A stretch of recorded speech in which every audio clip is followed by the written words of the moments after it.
ونصلي على رسوله الكريم أما بعد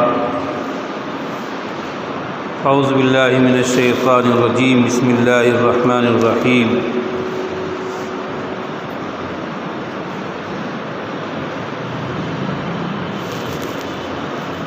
إنا نحن نزلنا الذكر وإنا له لحافظون صدق اللہ العظیم۔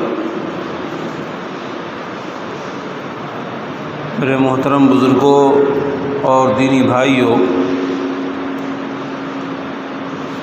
اللہ تبارک و تعالی نے ہمیں اور آپ کو جو پیغمبر عطا فرمایا ہے وہ پیغمبر سارے پیغمبروں کے امام ہیں، سارے رسولوں کے امام، سارے نبیوں کے امام، اور خاتم الرسل جن کو کہا جا سکتا ہے وہی ذات گرامی اللہ تعالیٰ نے ہمیں اور آپ کو عنایت فرمایا۔ یہ رب العالمین کا بہت بڑا کرم ہے، احسان ہے کہ رب العالمین نے سب سے آخری پیغمبر کا انتخاب ہمارے لیے کیا۔ خداوند تعالیٰ کا کوئی بھی پیغمبر، کوئی بھی نبی، کوئی بھی رسول جو ہوتا ہے وہ ساری کائنات کے انسانوں میں سب سے افضل ہوتا ہے، اور یہ عقیدے کی بات ہے کہ روئے زمین پر اگر کسی کو معصوم مانا جا سکتا ہے وہ صرف انبیاء کرام کی جماعت ہے۔ انبیاء کرام کی جماعت کے علاوہ کوئی معصوم نہیں ہے۔ بہرحال یوں تو اللہ کا ہر نبی برگزیدہ اور چنیدہ ہے، لیکن محمد الرسول اللہ صلی اللہ تعالیٰ علیہ وسلم سارے چنیدہ لوگوں میں بھی چنے ہوئے، بلکہ یوں کہنا چاہیے کہ رسالت اور نبوت کا جو بنیاد، جو اس کا مرکز ہے، وہ اللہ تعالیٰ نے جناب رسول اللہ صلی اللہ تعالیٰ علیہ وسلم کو عطا فرمایا، پھر آپ کے صدقے میں باقی سارے لوگوں کو نبوت اور رسالت دی گئی۔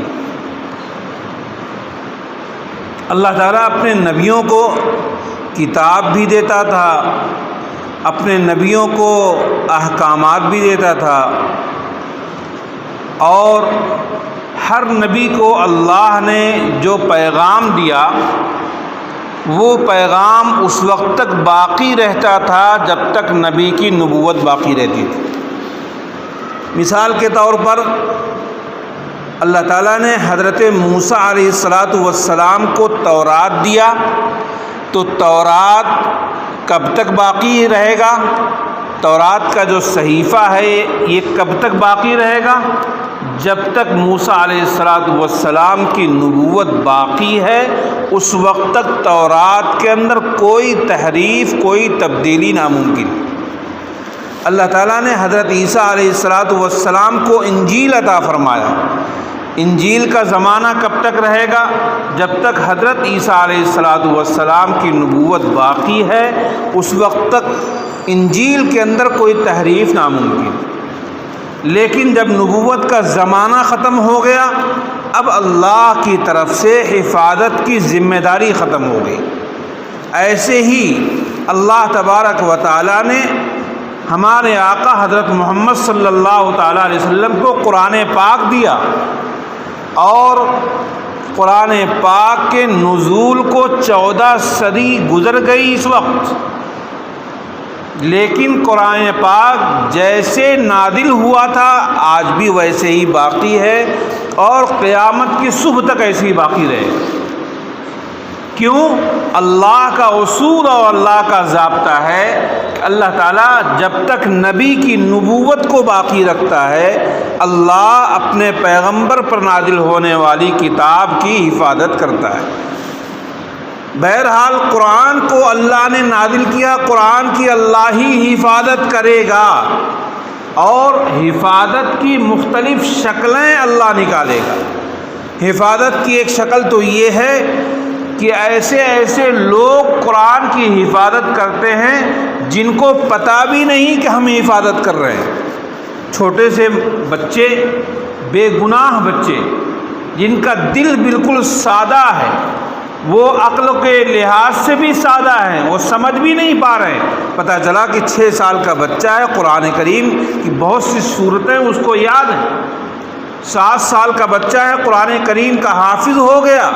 10 سال کے بچے تو بہت سے قرآن کے حافظ مل جاتے ہیں۔ ان بچوں کو پتہ ہی نہیں کہ ہم قرآن کی حفاظت کر رہے ہیں، لیکن اللہ قرآن کی حفاظت کی مختلف شکلیں لگاتا ہے اور اللہ حفاظت کراتا ہے۔ لیکن اس روئے زمین پر ایک طرف تو اللہ کی حفاظت کا اعلان ہے، دوسری طرف کچھ بے ایمان ہر دور میں رہے ہیں جو قرآن کریم کے خلاف آواز لگاتے رہے کہ قرآن کریم کے خلاف ہم فلاں چیز کو نکالیں گے، قرآن کے خلاف ہم یہ اپلیکیشن دائر کرتے ہیں۔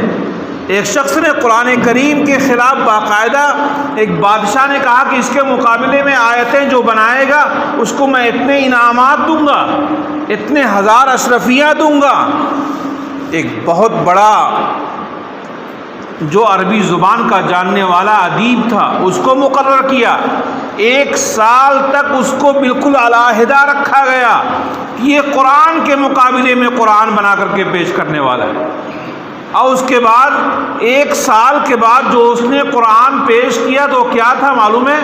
الفیل و ملفیل وما ادراک ملفیل، یعنی جو قرآن پاک کی صورت ہے القاریات و ملقاریہ، اسی کے وزن پر اس نے ایک صورت بنانے کی کوشش کی، الفیل و ملفیل وما ادراک ملفیل۔ آپ کو پتہ ہے کیا مطلب؟ الفیل کے معنی ہاتھی، الفیل و ملفیل وما ادراک ملفیل۔ آپ کو کیا پتا کہ ہاتھی کیا چیز ہے؟ کون دنیا نہیں جانتی کہ ہاتھی کسے کہتے ہیں؟ بھئی ہاتھی کسے کہتے ہیں چھوٹا سا بچہ جانتا ہے، لیکن قرآن کے مقابلے میں اس نے جب بنایا، قرآن میں جو لفظ آیا ہے القاریات ملقاریہ، اس قاریہ کی معنویت اتنی ہے کہ بڑے بڑے ادبا، بڑے بڑے مفسرین اپنی قلموں سے سیاہیاں خرچ کر دیں گے، لیکن اس کے باوجود بھی یہ نہیں کہہ سکتے کہ ہم نے القاریہ کی تفسیر بیان کر دی، ہم نے القاریہ کا حق ادا کر دیا، وہ نہیں کہہ سکتے۔ کیوں؟ قرآن کے اندر جو معنویت ہے، قرآن کے اندر جو اللہ نے معنی کا خزانہ رکھا ہے، وہ کہیں دوسری جگہوں پہ دیکھنے کو نہیں مل سکتا ہے۔ قرآن کریم اللہ کی بہت بڑی نعمت ہے۔ میرے بھائی اور بزرگوں، ابھی ہمارے عزیز دوست عزیزم مولوی مستقیم صلی اللہ علیہ وسلم نے مجھ سے کہہ دیا کہ کچھ باتیں کہہ دیجیے۔ میں کیا کہوں، اچانک کی بات ہے۔ آج کل میں نے جو اخبارات میں ایک چیز دیکھا ہے کہ لکھنؤ کا رہنے والا ایک شخص وسیم نامی، اس نے یہ باقاعدہ سپریم کورٹ میں یہ چیز دعویٰ دائر کیا ہے اور یہ کہا کہ قرآن کریم کی 26 آیتیں نکال دی جائیں۔ کیا کہہ رہا ہے؟ قرآن کی 26 آیتیں نکال دی جائیں، یہ آیتیں آتنکواد بڑھاتی ہیں۔ کون کہہ رہا ہے؟ کہنے والا بظاہراً وہ مسلمان نہیں ہے، صاف لفظوں میں سنیے، اس کا تعلق، اس کا عقیدہ ایمان سے کوئی تعلق اس کا نہیں رکھتا، لیکن نام اس کا وہ ہے جو عام طور پہ مسلمانوں میں، ایمان والوں میں نام رکھے جاتے ہیں۔ اس سے کچھ لوگوں کو شبہ ہوتا ہے کہ وہ مسلمان نہیں، جس فرقے سے تعلق رکھتا ہے اس کا تعلق اسلام سے کچھ بھی نہیں ہے۔ اس نے کہا کہ قرآن کی آیتیں، سپریم کورٹ میں دعویٰ دائر کیا کہ قرآن کی 26 آیتیں نکال دی جائیں، اس سے آتنکواد بڑھتا ہے۔ میرے بھائی اور بزرگوں، یہاں میں آپ حضرات کی موجودگی میں ایک بات کہہ دیتا ہوں، اور الحمدللہ اسی بات کو ساری دنیا کے ڈنکے کی چوٹ پہ ہم کہیں گے کہ سنیے، سپریم کورٹ نہیں، ساری دنیا کی سپریم کورٹ مل کر کے اگر یہ اعلان کر دے کہ قرآن کی 26 نہیں، قرآن کے 6 حروف کو نکال دو، ہم اپنی گردنیں تو کٹا دیں گے لیکن قرآن کے حروف کو نہیں نکالنے دیں گے۔ قرآن کے حروف کو نکالنا، قرآن کی آیتوں کو نکلنا۔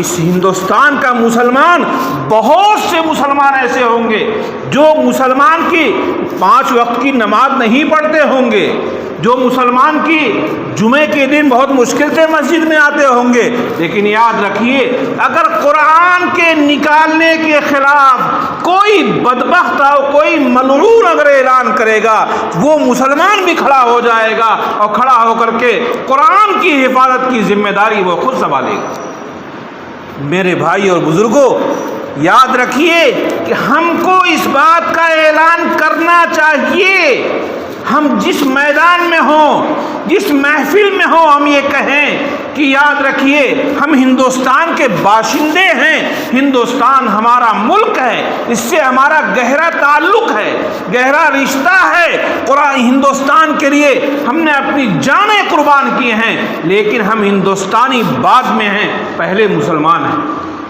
ہم پہلے مسلمان ہیں، ہمارا ایمان یہاں کے ہندوستانی ہونے سے پہلے ہے۔ اگر ہمارے ایمان پہ آنچ آئے گی، ہم کسی کو نہیں جانتے، ہمارے نزدیک کسی کی کوئی اہمیت نہیں۔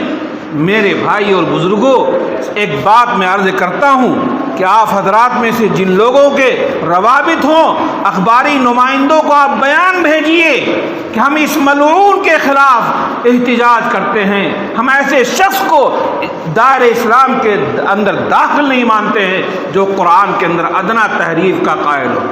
قرآن میں ادنا کوئی بھی تحریف نہیں کی جا سکتی، اور قرآن کی جو اگر وہ شخص مسلمان بھی ہوتا، اولاً تو اس کا تعلق نہیں ایمان سے، اگر وہ مسلمان بھی ہوتا اور قرآن کے ایک حرف کے انکار کا اعلان کرتا، وہ اسی وقت کافر ہو جاتا، اسی وقت کافر ہو جائے۔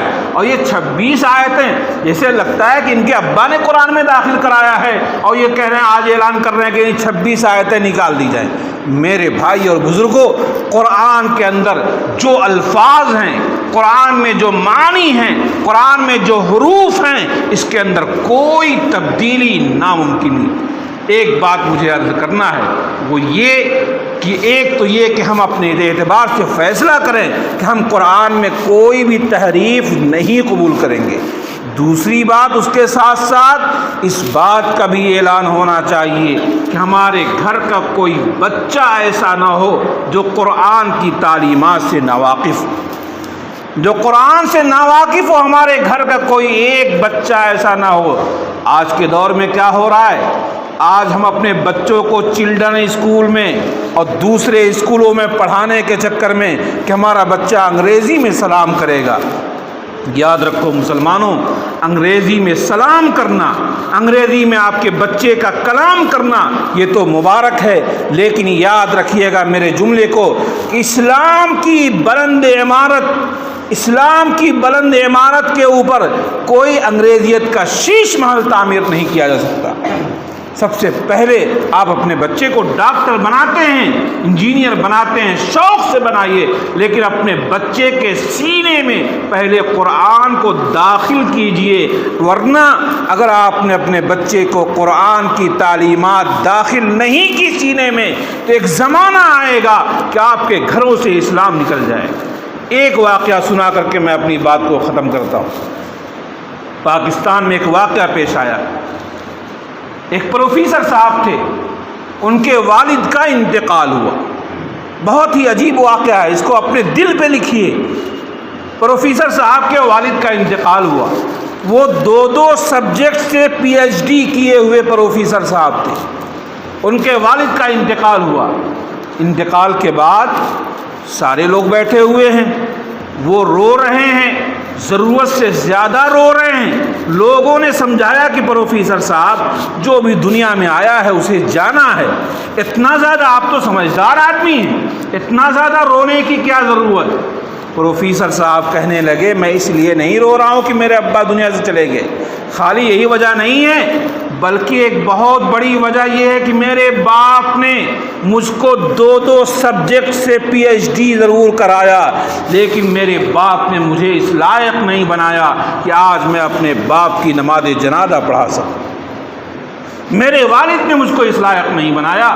اور یہ کہا کہ اگر آج یہ مولوی، یہ حافظ جی لوگ انکار کر دیں کہ تمہارے باپ کی نماز جنازہ ہم نہیں پڑھائیں گے، اتنے 1000 روپے لاؤ تب ہم پڑھائیں گے تو مجھے دینا پڑے گا، تو میں پڑھا لکھا کس کام کا؟ میرے بھائیوں، آپ دل میں عزم کیجئے، فیصلہ کیجئے کہ انشاءاللہ اپنے بچے کو اتنی دینی تعلیم ضرور دیں گے کہ جو بچہ کی قرآن صحیح پڑھتا ہو، نماز صحیح انداز میں پڑھ سکتا ہو، اور آپ کے گھر جب ضرورت پیش آئے تو وہ بچہ نماز جنازہ بھی پڑھا سکے۔ اللہ مجھے کہنے، آپ کو سننے سے زیادہ عمل کی توفیق عطا فرمائے۔ وآخر دعوانا الحمدللہ رب العالمین۔